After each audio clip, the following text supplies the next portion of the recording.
Welcome back to everybody who's joining us from the previous video, if you're following along in this little series. Also, welcome to those of you who are just joining, and this is the first one you happen to find. Hopefully you get something out of it regardless. This track we've been working on, we built the drums, we added a bass line, got our sample warped here, added some little effects here using my voice and the room sound from a microphone. I felt like it was kind of lacking maybe some more melody. I was thinking of making a A part and a B part, because as of right now it's just kind of like a loop. So I got the bright idea of adding some guitar to it. So if you do live instrumentation, maybe this thing might help in some sort of way. If you strictly program beats and you don't do live stuff, maybe it'll still be interesting to watch, or maybe I'll do something here that will still be able to benefit you in some way. So I've more or less rehearsed a guitar part. I don't have it completely written out and memorized, but I have a rough idea of what I want to do. I have opened a instance of Guitar Rig here on this track, and gonna go through that and kind of get some cool sounds. So with all that said, let's get started. So I found a nice clean sound and then basically used this LFO here to automate the volume in order to give it that classic kind of tremolo sound.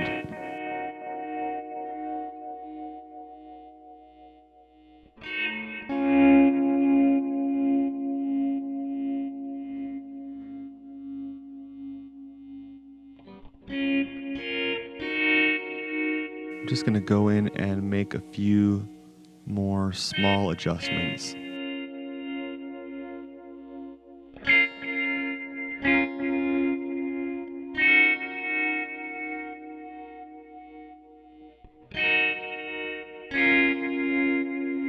This yellow auto filter helps to add a little bit of that wah-wah sound.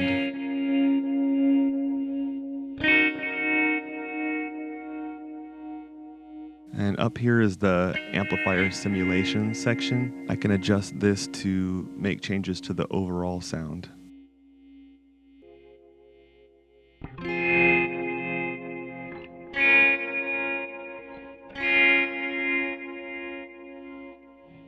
Up on the top here is the master output level. I'm going to just adjust this and turn on the limiter button, and then I can make adjustments to the actual track volume.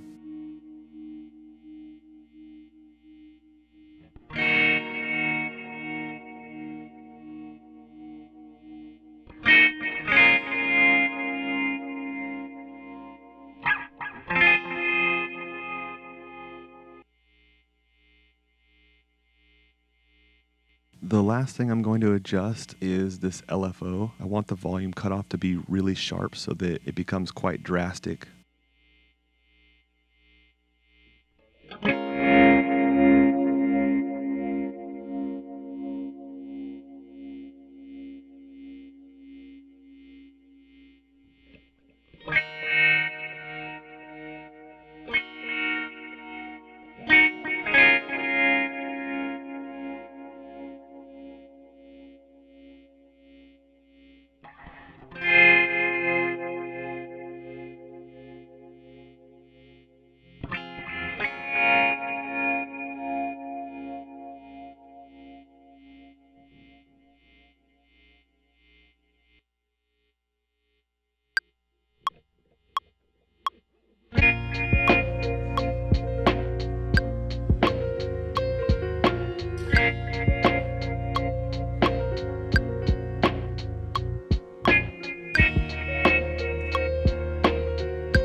At this point here, I actually let it loop a few times more so that I could record multiple takes, and that way I could have plenty of material to choose from afterwards.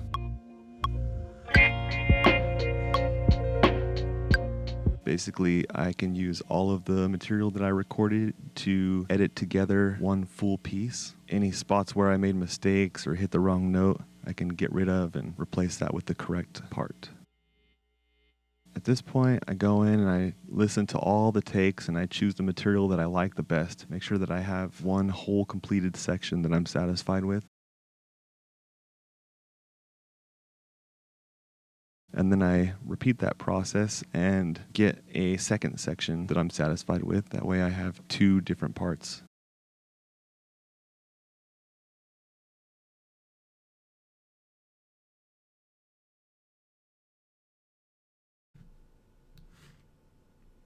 So in my mind, we have an A part and a B part.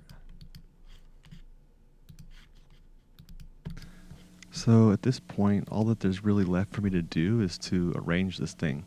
And I'm not going to make a video on that because it would be pretty boring to watch, and it's also purely subjective. Like, you might choose to arrange it in a completely different way than I would. On top of that, the last tutorial like this that I made has a portion where I covered arrangement. So I'll link to that here if you're really interested.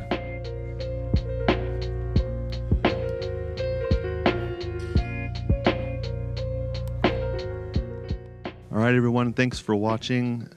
Be sure to like and share and comment and subscribe to the channel for more tutorials like this and also original music.